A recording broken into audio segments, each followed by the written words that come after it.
Another topic that we decided to talk about today was something that's in the toolkit now, and there's under the guidance section, there's a heading content carrier, and it gets into how does one create a new content type or carrier type. So this is a chance to review that. NARDEC had also been looking at proposals, so we also took a deep dive back into this, and so I put together some slides that explain the procedures. So these elements, content type, media type, carrier type, they arose out of this work done by JSC and UK publishers, who had established the RDA-ONIX framework for resource categorization back in 2006. And resulting from that, when you look at content type and carrier type, yes, you see a nice division between content and carrier, which is one of the main objectives with updating ACR2. So in the toolkit now, well, not now, because I think those have been alphabetized under guidance. Yeah, so things are constantly changing there as well.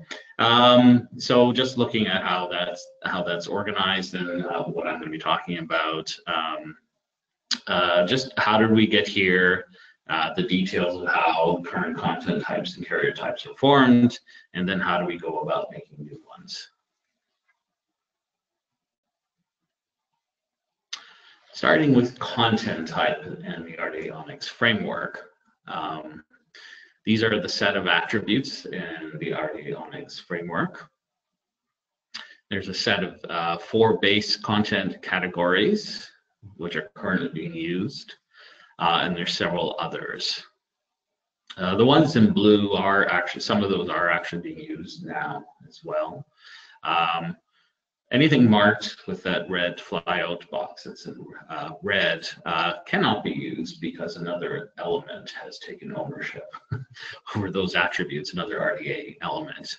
And you see also with the extension plan with diachronic works, they've taken over those attributes.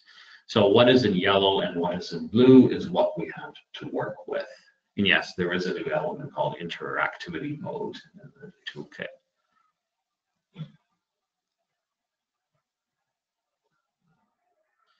Moving on to carrier type, there are 3 base carrier categories, and well, we can dispense with the rest because they all have a home with other RDA elements, more or less. When you see this stuff in parentheses, those are the primary values, the values that are established that you have to use. Question about media type. Well, we can just let this one go. It uses all the primary values from an attribute for carrier type, intermediation tool, and the thinking is that these are not intended to be refined.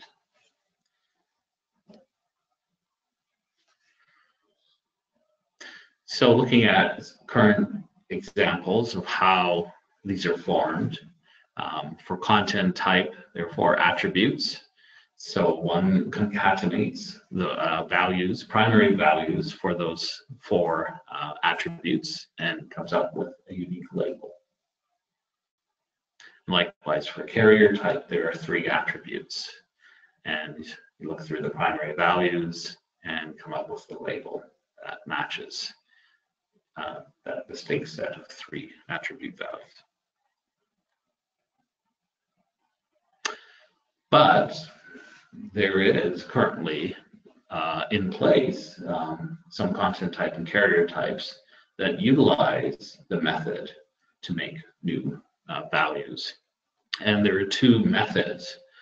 Extension, which only applies to content type, because if you remember those 4 yellow attributes in yellow, those are ones you can use to make new content types. The other difference there is that the values for those are open-ended. They're not primary values. You're not stuck with using the values there. And even Well, actually, the second method is the refinement. You can start with one of those primary values and refine it further. And you can see examples here for notated movement, refinement of adding movement under character, and for overhead transparency, that's based upon a refinement of the intermediation tool projector.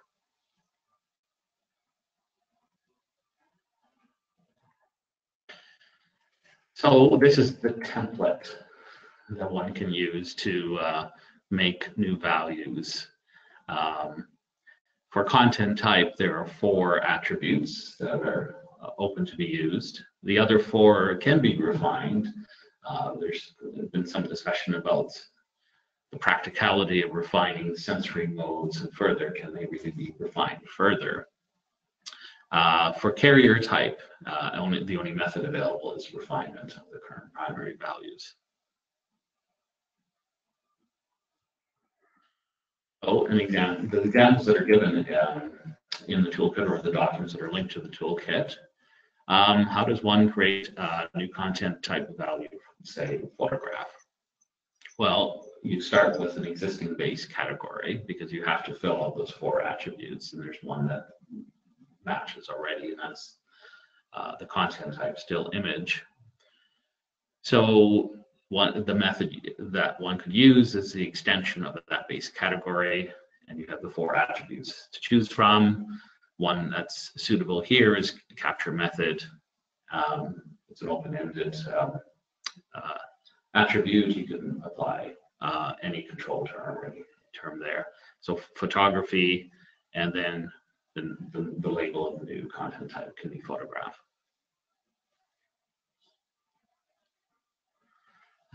With Playway, there's an extra twist here because there really isn't an existing base category. So the first step is to make a new base category. And this is an example 1, stringing together 3 of the attributes to come up with audio chip. In this case, the method to create a new carrier type is, and the only method that is available for carrier type is refinement. So under audio player, it's refined to Playway. That generates a new unique set, and so you can have a new label, Playway. That's it.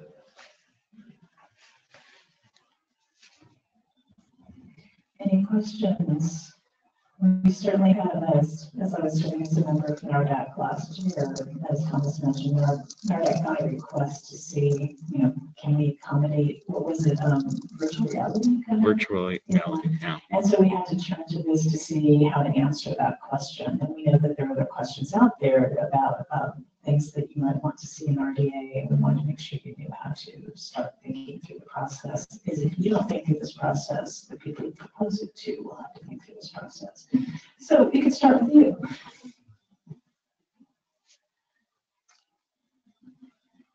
Does anyone want to try to make a new content for virtual reality on the spot? Make this a workshop.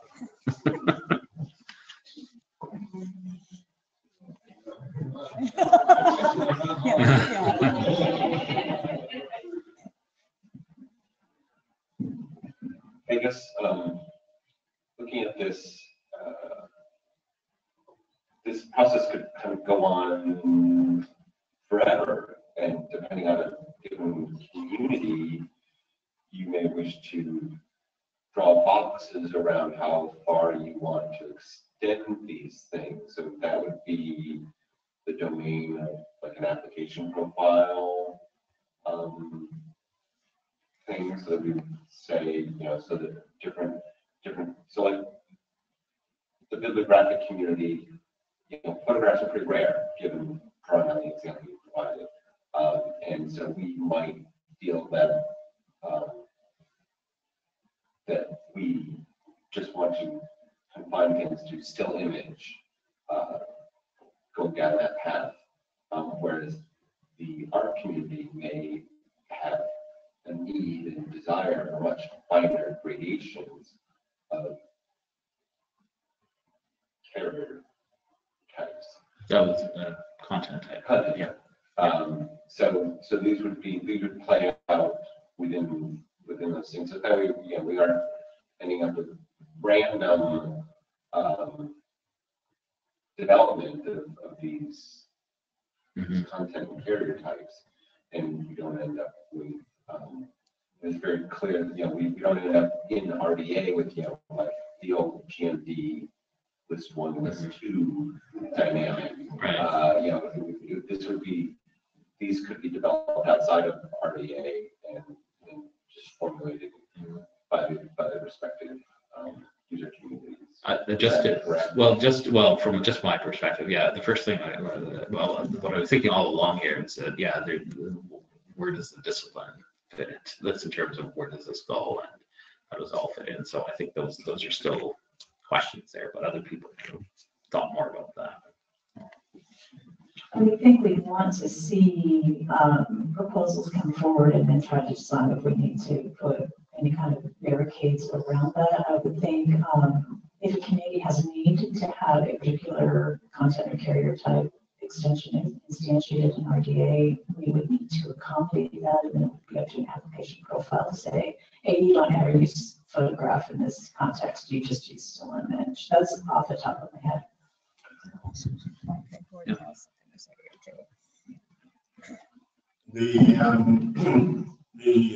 The development team discussed this several years ago, that exact topic. And the conclusion we had was to do what Kathy said, which is communities could propose new content and carrier types, but it would be up to RSC to make a decision as to whether they were folded into official RDA controlled vocabularies or not. But recognizing the issues that are being discussed here, the development team also felt that it would be useful if there was a mechanism for those other communities to maintain their own vocabularies using the same construction parameters. And that they would be interoperable with RDA, but maintained externally to RDA. And in fact, RDA might be able to endorse these without folding them into the base product. And that's where it's been left. 3R came along, and that's where the focus has been ever since. But it's a very real issue, I think. And these proposals that come from non-economic communities to add things like virtual reality show that there's a continuing need to have these mechanisms in place. John Attic, formerly involved with all of this stuff. Two comments. One, the thing that I struggled with in this development was making sure that people understood that new content types and new carrier types had to be proposed within this structure that's set by the ROA framework. So I'm very glad to see that this is no longer completely off to the side and is now integrated into the actual toolkit so that people understand that these things are developed in a structured way rather than simply, I've got something that has a name, add the name to the list, please. It's got to be structured. The other is an observation that many of the things that you have been using as examples are subcategories of existing things. And I think the fact that building and acknowledging the fact of this sort of hierarchical structure may make it easier for you to deal with extensions. It's a lot easier to say you can add subcategories than to actually try to do something add something new at a higher level. Because those are where you run into real problems with defining them in terms of the base categories.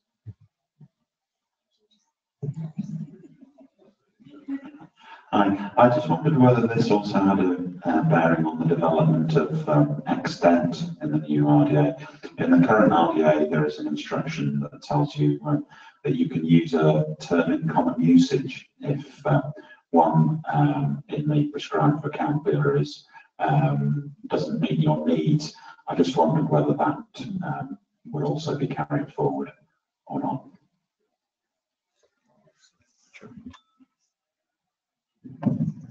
Yeah, I was involved with the development of that task force's recommendations, and indeed that is an extension of the extension that we think is very valuable. So that's why we relabeled one of the vocabularies to carrier extent unit, was to acknowledge that it's got something to do with carrier type, but also to do with how we use those carrier types and describing extent, 3 photographs, that kind of thing.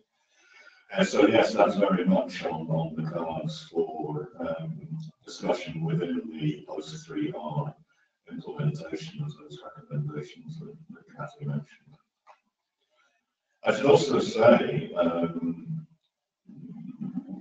that there's a very powerful reason why we should construct carrier and content types according to this framework.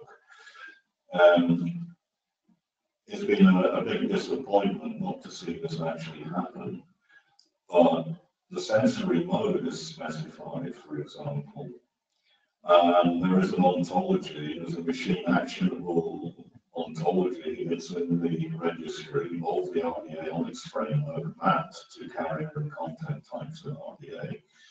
And it's perfectly feasible to have catalogs which can answer questions such as, show me all of your visual material, or more importantly, filtered search results so that visual material is not presented because I have a visual impairment or a hearing impairment and stuff. It's very disappointing that that hasn't been picked up. I wrote an article in Dealer magazine about this in 2006, shortly after the framework was published, and it hasn't been picked up. So one of the things we're hoping will happen is by embedding this in the toolkit, rather than keeping it at arm's length, that we may encourage the developers to use this more effectively.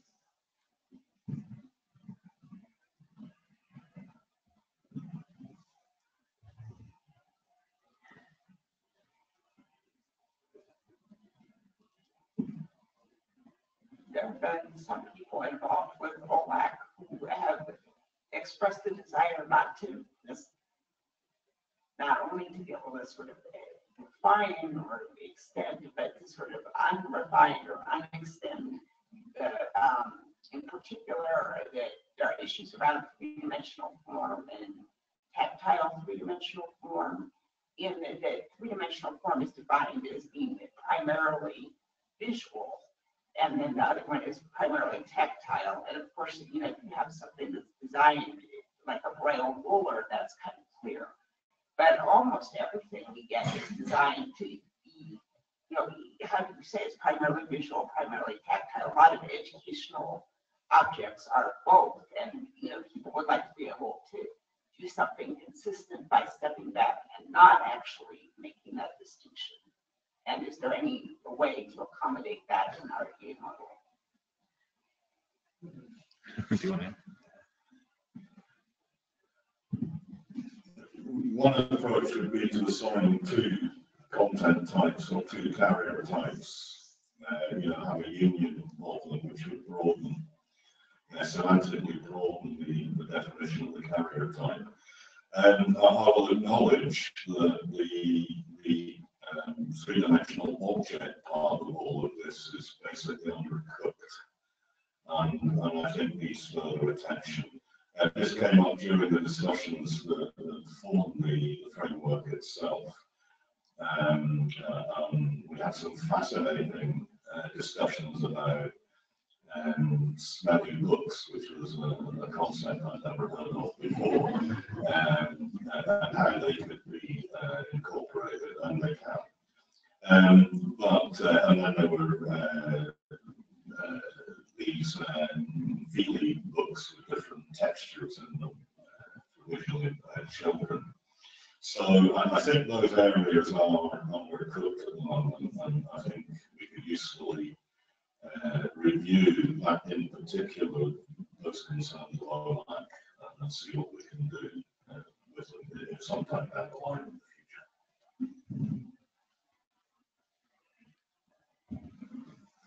This is the last call for questions before a break. So those of you who want to have a break, don't ask any questions.